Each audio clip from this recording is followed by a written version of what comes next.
करके प्रकट भये। बोले मैया हम तो शंख चक्र गदा पद्म इसलिए लेके आए, एक मामा कंस जन्म लेते ही मार देता है, इसका वध कर देंगे। देवकी मैया बोली वध तो ठाकुर जी आप चाहो तो कंस का जन्म ही ना हो, वध तो बहुत दूर की बात है, ये सब आपकी लीला है। कृपा करके एक मां को जो सुख होता है बालक को जन्म देने में, वो सुख मुझे प्रदान करो।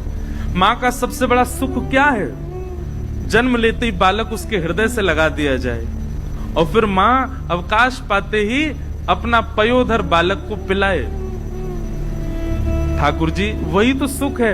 मेरे 7 बालकों को कंस ने मार दिया, 6 बालक मार दिए, 7वें का जन्म ही नहीं हुआ। मैं यह सौभाग्य प्राप्ति नहीं कर पाई कि अपने बालकों को अपना पयोधर पान करा सकूं।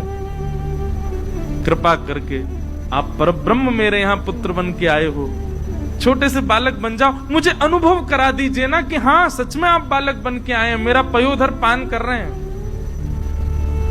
ठाकुर जी बोले मैया 2 भुजा अंतर ध्यान कर देंगे, लत्ता कपड़ा सब उतार देंगे, बालक बन जाएंगे, लेकिन फिर याद रहे लीला करने के लिए फिर हमको समय चाहिए। 11 वर्ष 56 दिन के लिए हमको ब्रज भेजना, लीला करके बढ़िया माखन मिश्री खा के गोप ग्वालों के संग आनंद करके फिर आएंगे। 11 वर्ष का प्रतीक्षा करनी पड़ेगी, तब आकर के हम महाराज कंस को वध करेंगे। मंजूर हो तो बताओ। तो मैया ने दूसरा भाव अपनाया, बोले क्षण भर का संयोग मिले, उसके बाद भले ही 11 वर्ष का वियोग मिले, कोई दिक्कत नहीं, आप गोद में आओ।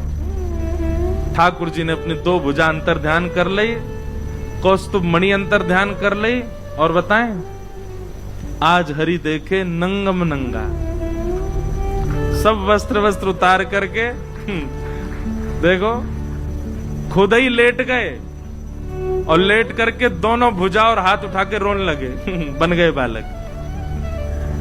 देव की मैया ने अब जन्म लेने से जन्म लेकर के और अब तक का जो बीच का जितना भी भाव था, ठाकुर जी ने अपनी माया से सब अंतर ध्यान कर दिया। मैया को याद ही नहीं है, मैया को लगा अभी अभी बालक प्रकट हुआ है, तुरंत अपनी गोद में लेकर के अपने पयोधर का पान कराया।